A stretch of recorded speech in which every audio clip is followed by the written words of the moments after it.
Nous sommes en plein marché essence, l'un des marchés les plus populaires de la capitale politique du Cameroun.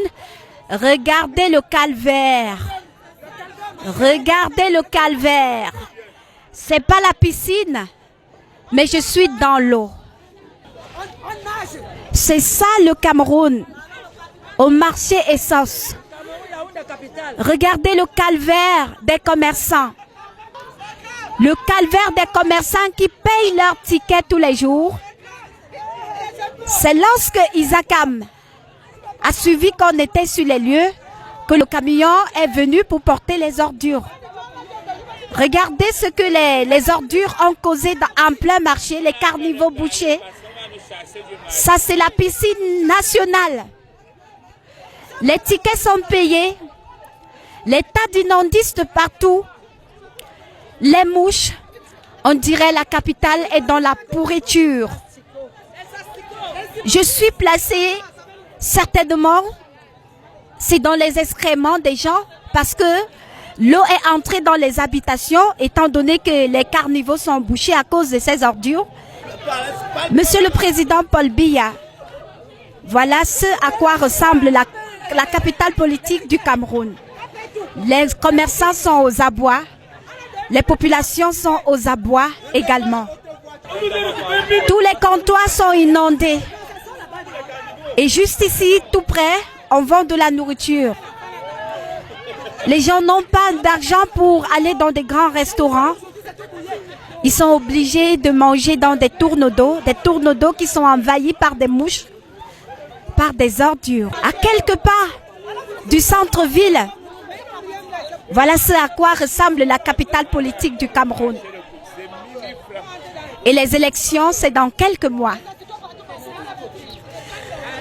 Les gens n'ont pas d'engouement d'aller s'inscrire sur les listes électorales parce qu'ils ne croient plus au Cameroun, parce qu'ils ne croient plus aux dirigeants, parce qu'ils ne croient plus en rien. C'est sauve qui peut. Pendant que les gens dorment dans des gratte-ciel, pendant que les gens roulent dans des prados, voilà ce que la population est en train de subir.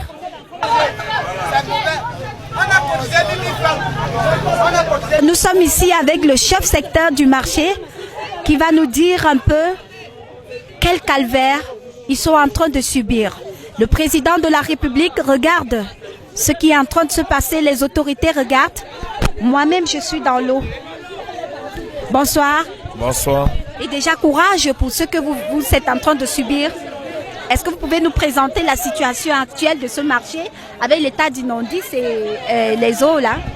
Oui, ici là, nous sommes nous sommes déçus parce que à l'heure là, on ne comprend plus.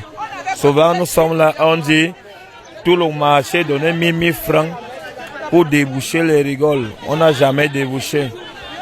Subitement, vous êtes encore là, on dit bon, maintenant là, la communauté a dit il faut des toilettes publiques. Ici là, quand ils viennent faire les toilettes publiques, ils s'en foutent du reste. On vous chasse comme ça, là, on vous met dans la rue. Mais pour finir, vous êtes encore même au milieu de la route. Les toilettes publiques, ils bouchent d'abord toutes les sorties d'eau qui sortent du marché. Donc l'eau est obligée, quand il pleut, de sortir et venir nous envahir. On n'a pas de choix. Et demain matin, on sera obligé de tout ramasser. On va même ramasser, on va jeter où? Là, les ACAM ne viennent pas. On va faire comment? On est obligé de ramasser, verser toujours là par terre pour que quand il va pleuvoir demain, ça vient toujours nous retrouver. Donc c'est un peu ça, on souffre. Et on parle même, c'est encore plus grave. Moi-même, je suis déjà en danger.